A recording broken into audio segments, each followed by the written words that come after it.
भारत का पहला international financial hub gift city, जिसको लेकर दोस्तों आपने बहुत सारी हेडलाइंस देखी होंगी। और मैं भी अपनी वीडियोस में रेगुलर बेसिस पर गिफ्ट सिटी के अपडेट्स कवर करता रहता हूं, क्योंकि ग्रो ही काफ़ी तेज़ी से कर रही है। और इसी को देखकर गुजरात सरकार ने डिसाइड किया कि वो गिफ्ट सिटी का साइज़ 3 गुना कर देंगे। और इसको लेकर लैंड नोटिफिकेशन भी इशू किए गए, काम आगे बढ़ा। लेकिन सडनली हमने देखा कि गुजरात सरकार ने प्लान ड्रॉप कर दिया। लेकिन फिर ऐसा क्या हुआ कि सडनली गुजरात सरकार को ये प्लान ड्रॉप करना पड़ा?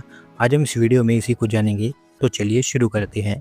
दोस्तों, आगे बढ़ने से पहले आप गिफ्ट सिटी का पहले बैकग्राउंड समझ लीजिए कि आखिरकार इसे एक्सपांड किया ही क्यों जा रहा था। तो बात ऐसी है कि गिफ्ट सिटी अभी फिलहाल लगभग 900 एकड़ की एरिया में फैली है। दुनिया भर के top banks, insurance companies, stock exchanges और फिनटेक फर्म्स यहाँ पर ऑपरेट कर रहे हैं। कुल मिलाकर ऑपरेटिंग कंपनीज के नंबर 400 के ऊपर पहुंच चुके हैं। भारत का पहला इंटरनेशनल बुलियन एक्सचेंज भी यहाँ पर बन चुका है।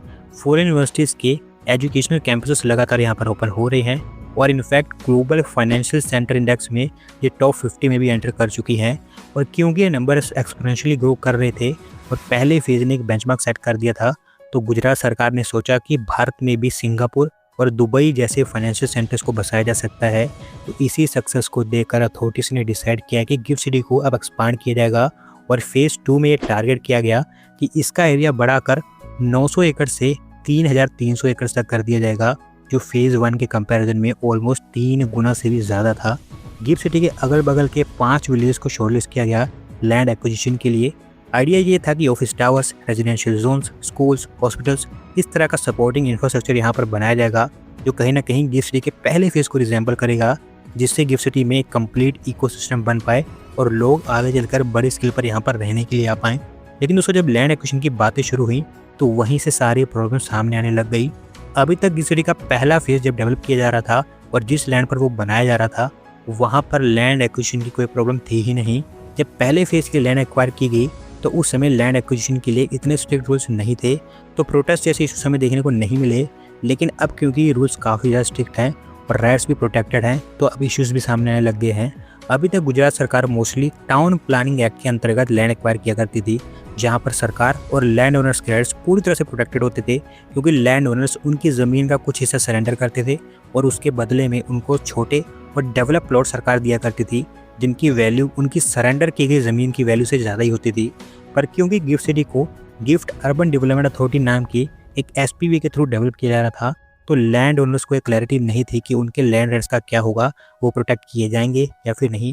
एक डर उनको ये भी था कि उनकी ज़मीन की उनकी प्रॉपर वैल्यू नहीं मिल पाएगी, क्योंकि जब ये अनाउंस हुआ कि गिफ्ट सिटी को एक्सपांड किया जाएगा तो लैंड प्राइसेस एकदम से बढ़ गए थे। इसी कारण से कुछ प्रोटेस्ट भी देखने को मिले। हालांकि दोस्तों, ये कुछ ऐसे इश्यूज थे जिनको गुजरात सरकार हैंडल कर सकती थी और सॉल्व कर सकती थी। लेकिन इसके साथ साथ एक इशू ये भी था कि सरकार भी उसको एक्सपांड करने में हिचकिचा रही थी, क्योंकि एक्सपांशन में जो लैंड एक्वायर की जानी थी वो मोस्टली प्राइवेट लैंड ही थी, जिसको एक्वायर करना काफ़ी ज़्यादा महंगा पड़ता। क्योंकि जैसा कि मैंने आपको बताया कि जब से गिफ्ट सिटी के एक्सपांशन की अनाउंसमेंट हुई थी, तो अगल बगल के एरियाज़ के प्राइसेस बहुत ज़्यादा बढ़ चुके थे। इसके साथ साथ रोड और जंक्शन प्लानिंग को लेकर भी डिफिकल्टी सामने आ रही थी, क्योंकि जो काम अथॉरिटीज़ ने गिफ्ट सिटी के फेज़ 1 में किया था, वही सेम काम इतने बड़े लेवल पर इंप्लीमेंट करना काफ़ी डिफिकल्ट भी था, महंगा भी था और साथ साथ बहुत कॉम्प्लेक्स भी था। अंडरग्राउंड टनल्स और डिस्ट्रिक्ट कूलिंग जैसे सिस्टम जो बनाए गए हैं पहले फेज़ के अंदर, उनको फेज़ 2 में बनाना ऑलमोस्ट इम्पॉसिबल हो चुका था। तो इन्हीं सभी प्रॉब्लम्स को देखकर गुजरात सरकार ने डिसाइड किया कि गिफ्ट सिटी का expansion gift urban development authority की जगह गांधीनगर अर्बन डेवलपमेंट अथॉरिटी के थ्रू किया जाएगा, जो गिफ्ट सिटी के एक्सपेंशन के पहले भी किया जा रहा था। सारे डेवलपमेंट राइट्स वापस से गांधीनगर अर्बन डेवलपमेंट अथॉरिटी को सौंप दिए गए। यानी कि इसका सीधा सीधा मतलब ये था कि गिफ्ट सिटी का पहला फेज़ ही गिफ्ट सिटी का कोर एरिया होगा। फेज़ 2 अब डेवलप तो होगा, लेकिन गिफ्ट सिटी के फेज़ 1 जैसी फैसिलिटीज़ वहाँ पर नहीं बनेंगी, जैसे कि district cooling systems, underground tunnels, ये सब चीज़ें यहाँ पर नहीं बनेंगी। नॉर्मल अर्बन डेवलपमेंट होगा, जैसे कि आपको देश के और अलग अलग एरियाज में देखने को मिलता है। Residential societies, schools, shopping complexes, IT parks और एजुकेशनल इंस्टीट्यूशंस यहाँ पर बनेंगे, जो एक तरह से गिफ्ट सिटी का एक सपोर्टिव जोन होगा और गिफ्ट सिटी के कोर एरिया को आगे चलकर सपोर्ट करेगा।